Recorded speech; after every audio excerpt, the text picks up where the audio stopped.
Une voiture se gare en bord de route, image habituelle en ville. S'il habite XL, le propriétaire de ce véhicule doit débourser 120 € supplémentaires pour obtenir sa carte de riverain. Une mesure prise en 2022 au nom du partage de l'espace public. Les places de stationnement, elles font 6 mètres de long.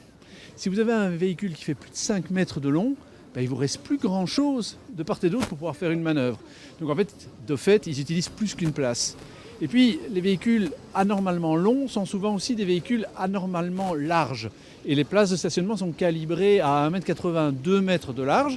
Mais si vous avez un véhicule qui fait déjà 2 mètres de large, et s'il n'est pas garé pile poil au centimètre près contre la bordure du trottoir, en fait, de facto, le rétro va dépasser de la place. À XL, cela concerne 159 véhicules actuellement. Outre cette commune, 3 autres appliquent un supplément pour les cartes de riverains à destination de voitures qui font plus de 4,90 m ou 5 mètres. Il s'agit de Scarbeek, Jet et Kuckelberg. C'est aussi de manière indirecte un message aux constructeurs parce que l'espace public il est contraint, on ne va pas reculer les façades des maisons, il y a de plus en plus d'usages de cet espace public, de plus en plus de piétons, de cyclistes et donc voilà, à un moment donné il va falloir réfléchir à la largeur optimale des véhicules et à leur longueur optimale.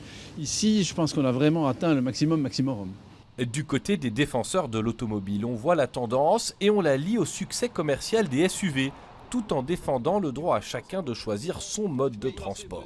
Les voitures deviennent de plus en plus grandes, entre guillemets, puisqu'en fait, le SUV est à la mode. Donc depuis quelques années, on voit de plus en plus de telles voitures sur les routes. Mais enfin, c'est le choix du consommateur qui détermine qu'on vend de plus en plus de telles voitures. On ne peut pas démentir ce droit à tout le monde et imposer et viser quelques créneaux dans la société pour en fait, déguiser qu'on est contre la voiture.